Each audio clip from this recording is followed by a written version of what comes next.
Olá, eu sou o professor Felipe e nós teremos agora uma videoaula de Geografia para o 8º ano. O nosso tema, então, é os sistemas econômicos, o sistema capitalista e o sistema socialista. Vocês podem acompanhar a matéria através do livro didático a partir da página 42.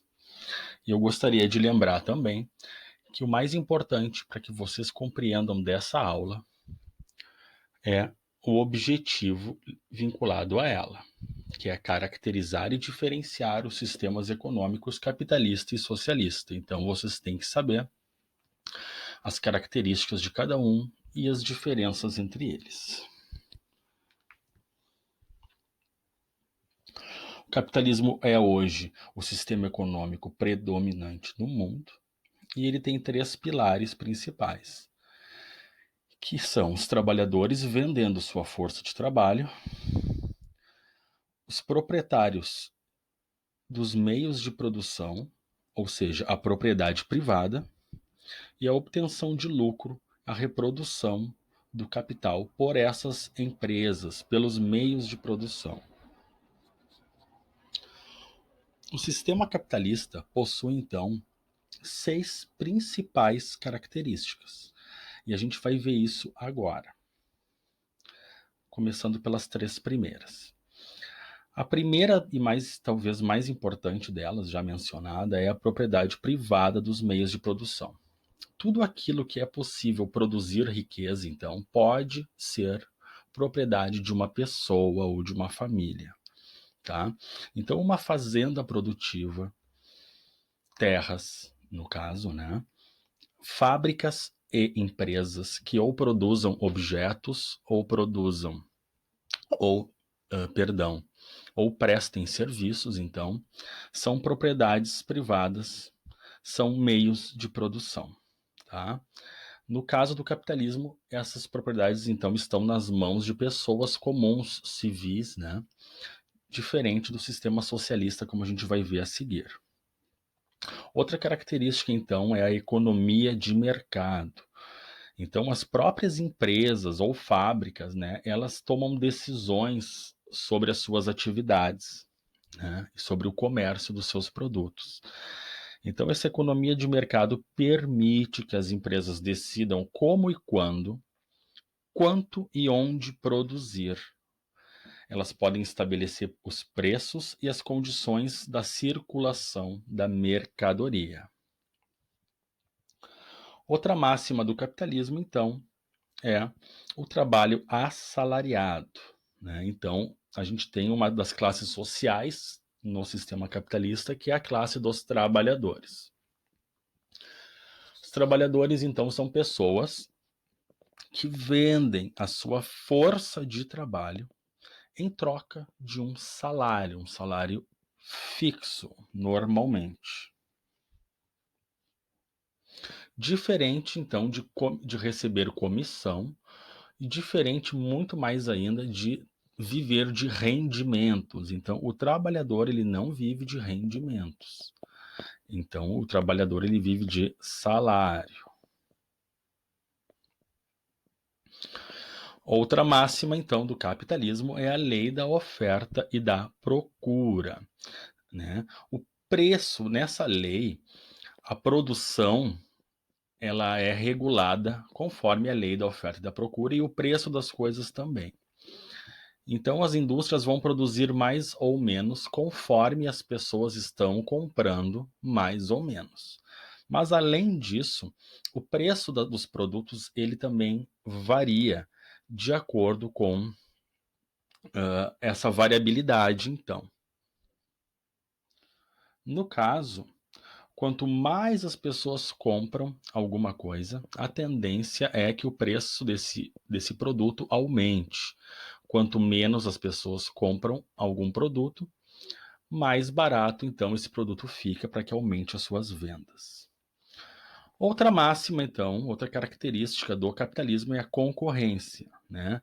É dito então que as empresas elas buscam concorrer entre si e que isso então é positivo para o consumidor, pois os produtos com o tempo se tornam cada vez melhores em função da concorrência e também os preços podem cair. Mas na verdade a concorrência ela acaba sendo burlada por alguns mecanismos aí que algumas empresas, algumas pessoas um pouco corruptas, vamos dizer assim, adotam, para poder burlar a concorrência através de cartéis, monopólios ou oligopólios. Por fim, a sexta característica do capitalismo que a gente vai destacar nesse momento, então, é a obtenção de lucro. Todas as empresas, fábricas, então todos os meios de produção buscam a obtenção de lucro. O lucro é o capital, o dinheiro que sobra, das transações comerciais de todas as empresas. Então, quanto mais a empresa vende, mais dinheiro entra. Desse dinheiro é pago as custas da produção, as custas da matéria-prima e dos trabalhadores, O que sobra desse dinheiro que entrou, então, é o lucro.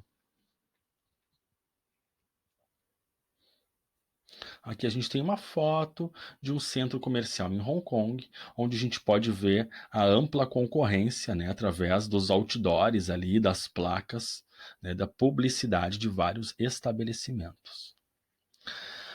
O capitalismo ele se originou ainda na Idade Média, por volta da época das grandes navegações, quando as monarquias europeias queriam acumular metais preciosos. Com o passar do tempo, o capitalismo se desenvolveu e ele se fortaleceu com uma revolução industrial, porque daí as empresas e as fábricas podiam produzir em massa com as máquinas. E então, produzindo em massa, tu podia aumentar o comércio, aumentar a venda, aumentar o lucro das empresas. Então, ali a gente vê o capitalismo se fortalecendo. Aqui a gente tem um quadrinho, vocês podem pausar depois para observar melhor. A gente vê que a sociedade capitalista se estrutura em duas classes principais, que é a burguesia, ou seja, os donos das fábricas e empresas, e o proletariado, então, que são os trabalhadores assalariados. O capitalismo possui três fases principais ao longo da sua história. A comercial, lá na época das grandes navegações, como eu já mencionei, quando as monarquias europeias faziam alguns comércios de produtos, de especiarias e também utilizavam metais preciosos e joias nessas transações. Com a Revolução Industrial, a gente tem a segunda fase, então, que eu também acabo de mencionar, o advento das máquinas, então, permite mais fabricação de mais produtos, mais vendas e, portanto, mais lucros para a burguesia, para os empresários.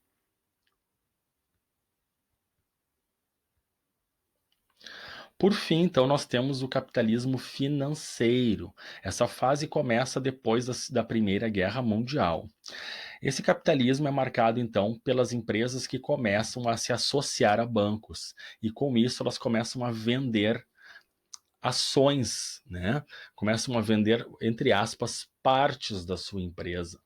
Por quê? Qual a vantagem disso? Com essas vendas, há um incremento de dinheiro para a empresa, no momento dessa venda, e com esse incremento de dinheiro, a empresa pode, então, investir na sua ampliação ou investir em sofisticação, investir em desenvolvimento das suas tecnologias, em inovação.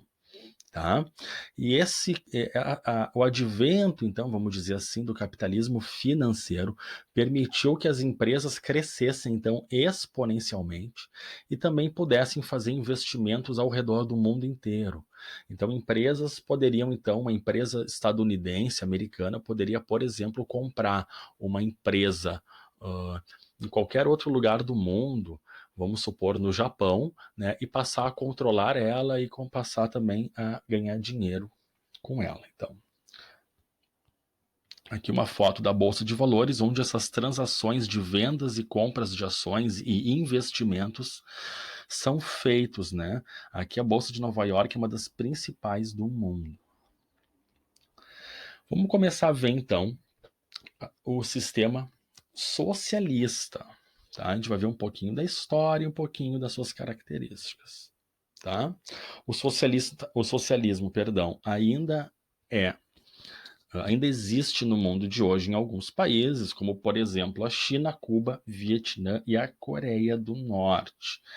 Por que esse sistema socialista surgiu? Eles tinham lá no início como meta diminuir, né, as desigualdades sociais e acabar com as classes sociais, ou seja, todas as pessoas teriam o mesmo padrão de vida, a mesma condição de vida, não haveriam mais ricos, muito ricos e muito pobres.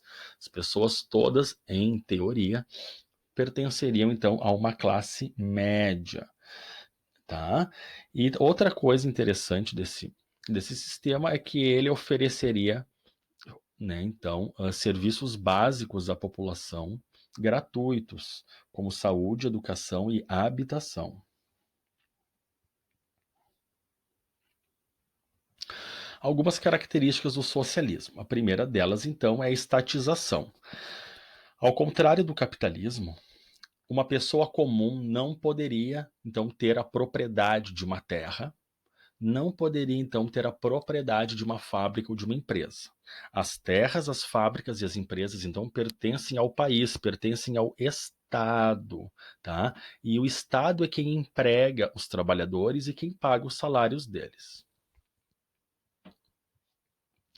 Outra característica é a economia planificada. Ou seja, diferente do capitalismo, que as empresas produzem sem parar e produzem esse produto, mesmo quando não é vendido, acaba esperando a venda em um estoque.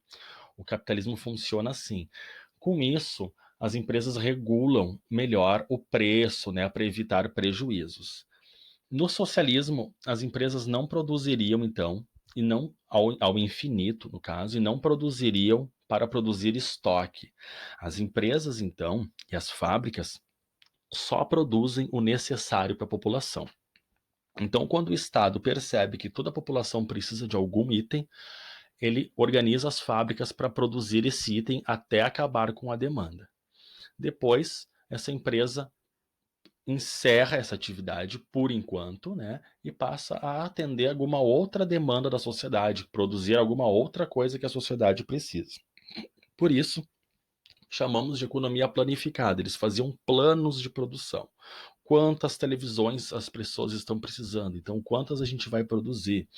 Quantos carros as pessoas estão precisando? Então, quantos a gente vai produzir?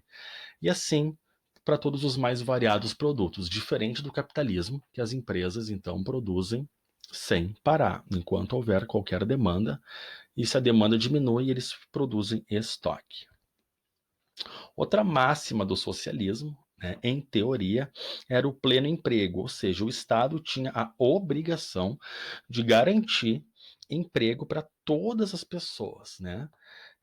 Isso também é uma coisa diferente do capitalismo, porque no capitalismo uh, ninguém tem essa obrigatoriedade, nem as empresas são obrigadas a contratar toda a população, obviamente, nem o Estado é obrigado a regular isso. E é por isso que no capitalismo a gente tem muitos desempregados.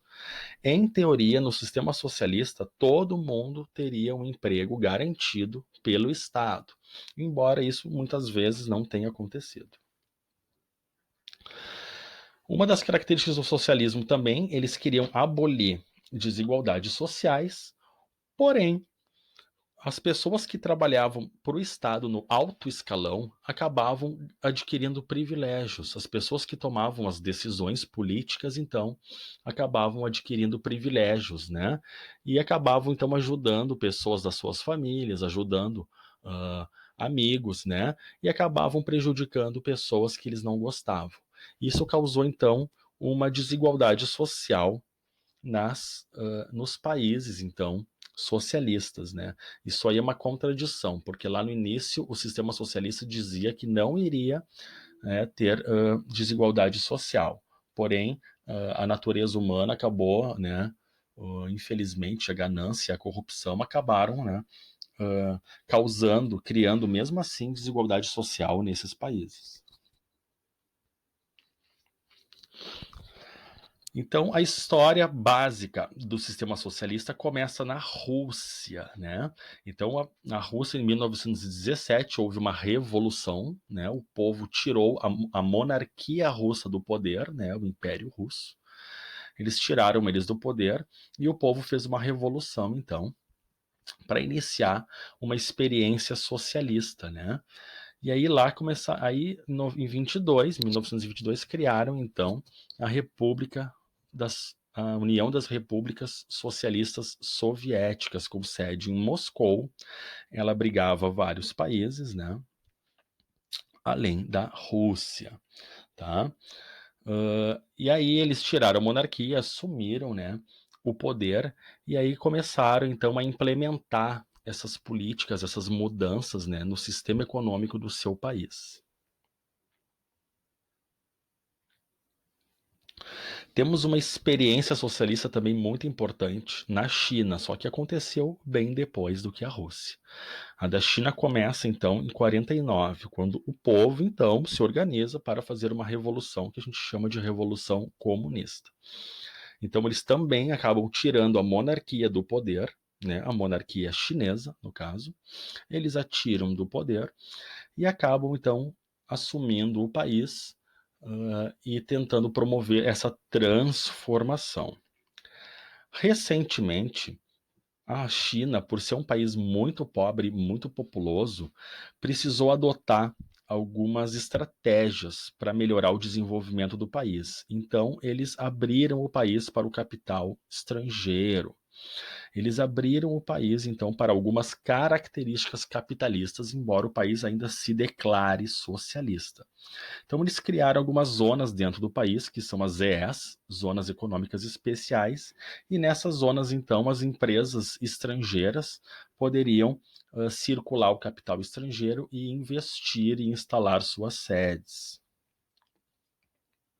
Então, hoje em dia, nós chamamos, né, a economia chinesa de uma economia híbrida. Ela possui traços socialistas e traços capitalistas.